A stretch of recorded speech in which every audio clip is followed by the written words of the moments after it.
எப்போதும் அரச குடும்பத்தினர் மீது மக்களுக்கு ஒரு பிரமிப்பு இருந்து கொண்டே இருக்கும். பிரிட்டன், சவுதி என எல்லா நாடுகளின் அரச குடும்பங்கள் மீதும் மக்களுக்கு ஒரு வியப்பு இருந்து கொண்டேதான் இருக்கிறது.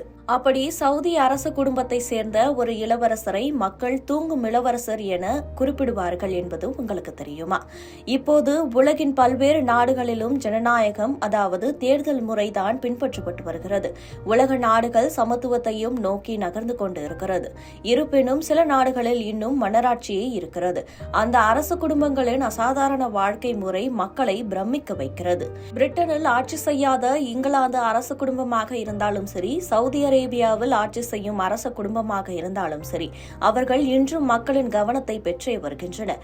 அவர்களின் வாழ்க்கை ஆடம்பரம் நிறைந்ததாகவே இருக்கிறது. இருப்பினும் அரச குடும்பத்தை சேர்ந்த அனைவருமே அரண்மனையில் மகிழ்ச்சியாக இருப்பதில்லை. சில அரச குடும்ப உறுப்பினர்கள் கற்பனை செய்ய முடியாத துயரத்திலும் உள்ளனர். இதேபோல துயரத்தில் இருக்கும் அரச குடும்பத்தினரில் ஒருவர்தான் சவுதியின் தூங்கும் இளவரசர் அல் வலீத். இவரது முழு பெயர் இளவரசர் அல் வலீத் பின் காலித் பின் தலால்.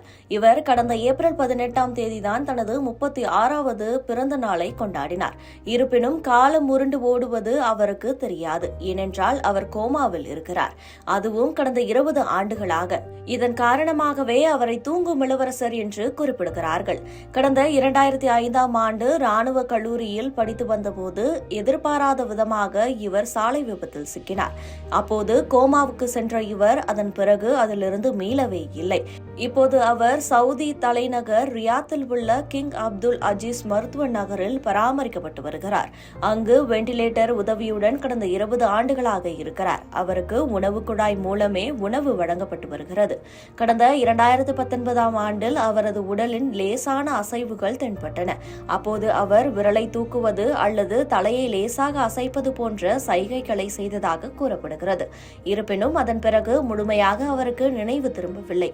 இருந்தாலும் அவர் என்றாவது சுயநினைவுக்கு வருவார் என்ற நம்பிக்கையுடன் அவரது குடும்பத்தினர் நம்பிக்கையுடக்காமல் காத்திருக்கின்றனர். அவர் கோமாவிலிருந்து மீண்டு வர வாய்ப்பு குறைவு என்பதால் மருத்துவர்கள் வெண்டிலேட்டரை எடுத்துவிட அரசு குடும்பத்தினரிடம் தெரிவித்துள்ளனர். இருப்பினும் அவரது தந்தை இளவரசர் Khalid bin Dalal Al Saud அதற்கு ஒப்புக்கொள்ளவில்லை. கடவுள் அவன் உயிரை எடுக்க விரும்பியிருந்தால் அது விபத்திலேயே நடந்திருக்கும் என சொல்லி வெண்டிலேட்டர் உதவியை எடுக்க தந்தை காலித் ஒப்புக்கொள்ளவில்லையாம். இளவரசர் அல் வலீத் பின் கலீத் பின் தலால் சவுதி அரச குடும்பத்தை சேர்ந்தவர். இருப்பினும் தற்போதைய மன்னரின் நேரடி மகன் இல்லை.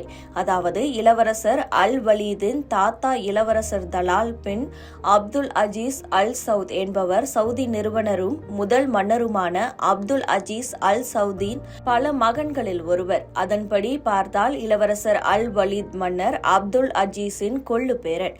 மறுபுறம் சவுதி அரேபியாவின் தற்போதைய மன்னர் சல்மான் பின் Abdul Aziz Al Saud Saudi முதல் மன்னர் அப்துல் அஜீஸின் மகனும் ஆவார். அதாவது அவர் தூங்கும் இளவரசர் அல் வலீதின் மாமா ஆவார்.